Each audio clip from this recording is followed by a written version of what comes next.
And then number 4, on devolution again, we realize that just as we have the national administration,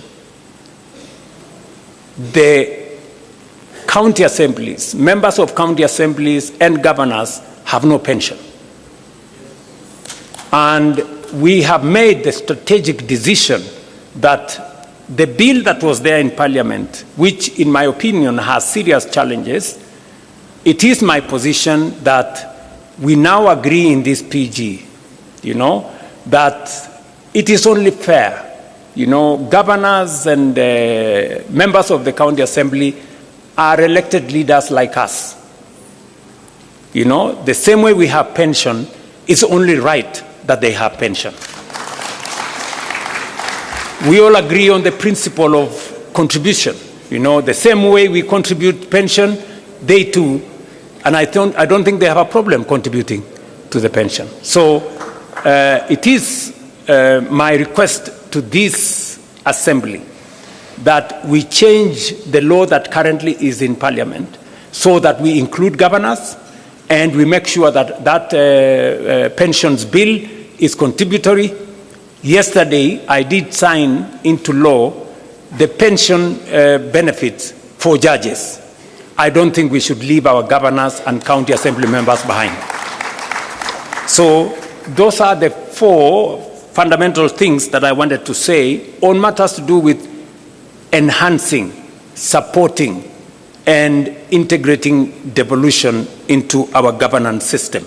Finally, now that the court has pronounced itself on the matter of CDF, it is my belief that the bill on ward fund that currently is in Parliament should now be fashioned along the recommendation that has been made by the court and fast-track it so that our county assemblies can equally have a legal framework to guide on matters to do with ward fund. And I don't think this great assembly of PG has any problem with that. Do we really have a problem with that? Very good. So I think that will be the next thing we are going to do. And I appreciate that many governors have already implemented the ward fund even without this legislation. Now, let me go to the third issue that I thought is important for us. The matter to do with leadership, integrity, and the fight against corruption. This is a key commitment that we made under the 10-point agenda. Now, let me say the following on this matter. Number 1, as part of our commitment to leadership, integrity, and the fight against corruption, you know very well we had a candid conversation on holding ourselves as leaders to the highest standard of integrity. You remember, members here, I don't want to remind you, but you remember we had a difficult decision. We had a difficult conversation, right, on that matter.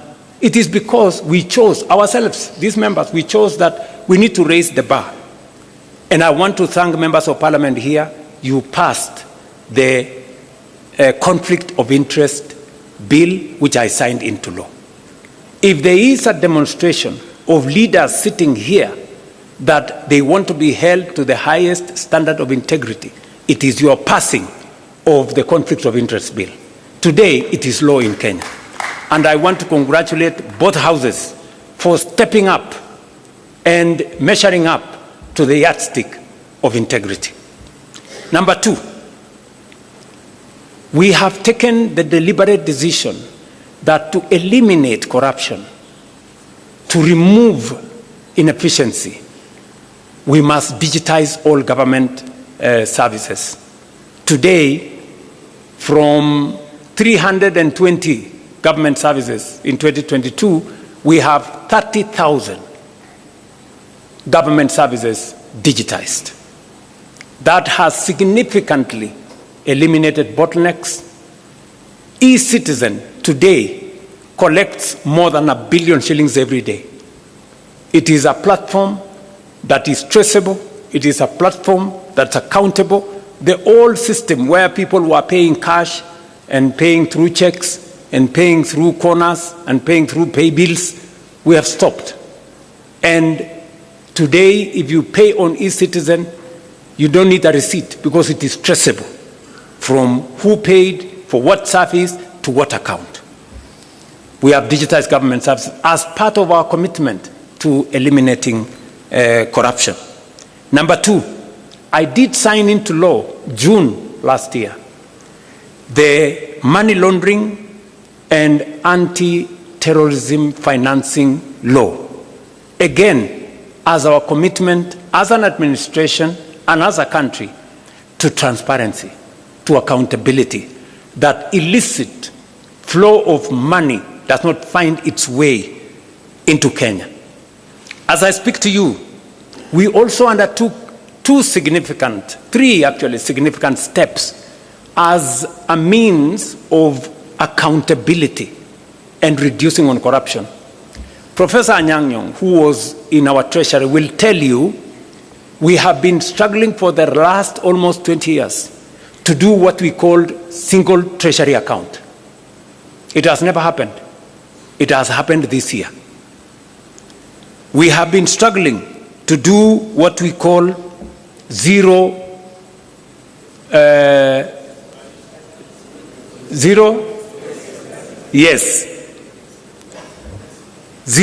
budgeting, meaning that we eliminate confusion. There was an element where people were saying corruption is budgeted. This time round, we are introducing greater accountability on budgeting to make sure that for every budget, every year we bring it to zero. We know what was achieved, what was not achieved, and then we plan again. So those two, and then finally, we are undertaking the e-government procurement. We know it has caused difficulties. It has not been easy. But it has not been easy because those people who are used to manipulating things and tenders and what have really fought this matter. We agreed on EGP like 8 years ago. I think it was 2020. It has been in the books.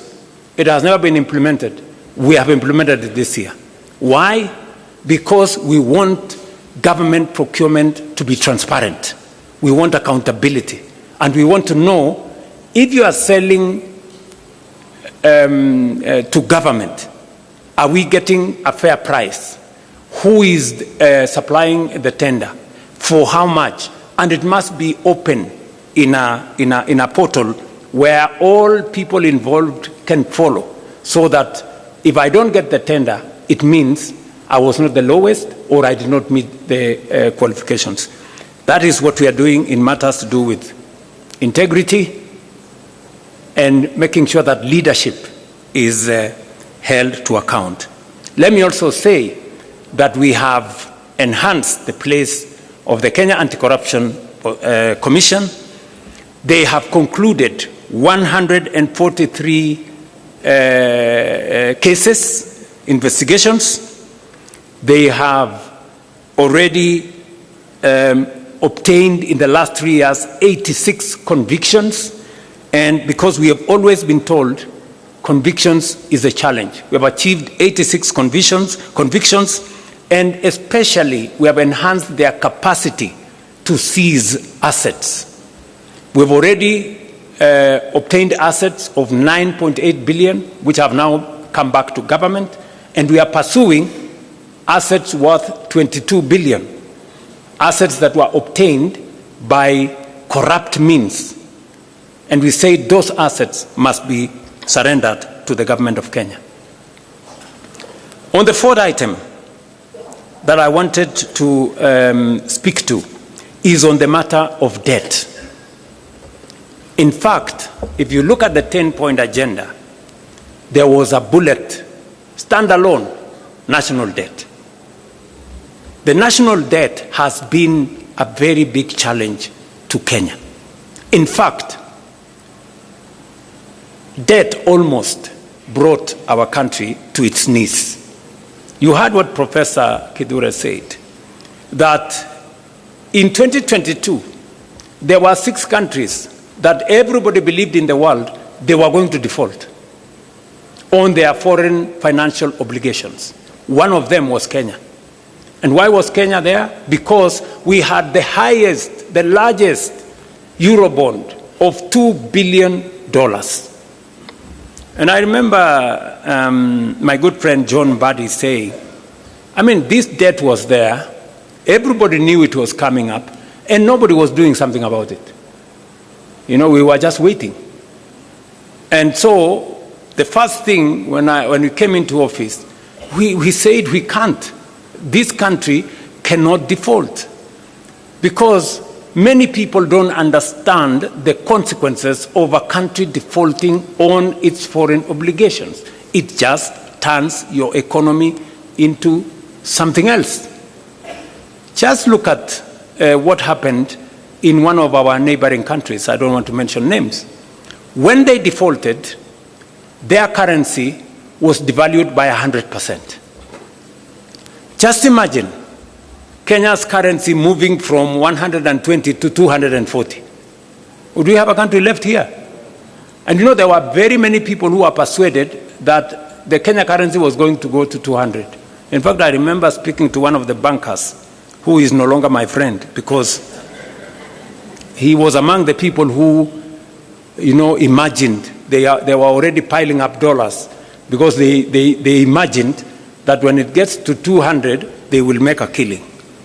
Unfortunately for them, they had to make losses, because the 200 shilling dollar did not happen. So we had to intentionally deal with the debt. What have we done on matters to do with debt? Number one, we made sure that we did whatever it took. And I appreciate that I had to make some very difficult decisions for us to be able to escape that default. We had to cut down on spending by about 300 billion. We had to remove subsidies on unga. We had to remove subsidies on fuel. We had to eliminate, we had to stall some of our projects, because we had to pull back from continuous borrowing. That's number one. Number two,